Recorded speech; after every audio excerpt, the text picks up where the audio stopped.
Thibault Langsat, dans votre livre, c'est page 109, lorsque vous allez voir si l'herbe est plus verte ailleurs, pour notamment vous inspirer du système français, vous dites « Nous pourrions nous inspirer du modèle suisse, alors qu'en France, le gouvernement est obligé de légiférer pour encadrer le dialogue social, il n'est formalisé par aucune règle chez nos voisins helvétiques. » Et vous dites qu'entre un salarié et un employeur, il négocie directement lorsque c'est le contrat de travail, ou que c'est de la négociation entre syndicats et patronat dans les conventions collectives du travail. Mais ça, Thibault Langsat, il y en a qui vont vous dire tout simplement que ça donne un pouvoir disproportionné au patron.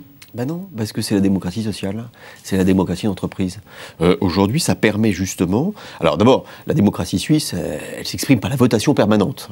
Il faut quand même voir ça, c'est que ça s'inscrit où les cantons en permanence sollicitent.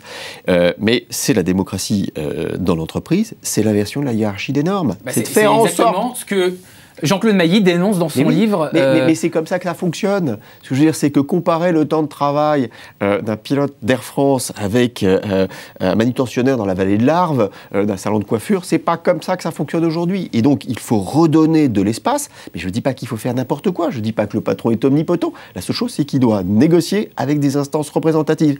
Et les instances représentatives, c'est pas forcément les syndicats. Ce sont des salariés qui, à un moment, vont dire « je m'engage pour une période déterminée ». Pas de vitam aeternam, je ne vais pas devenir un salarié protégé parce que je me sens un peu fragilisé, mais qui va, on va dire, intégrer le sens commun. C'est ça le vrai sujet.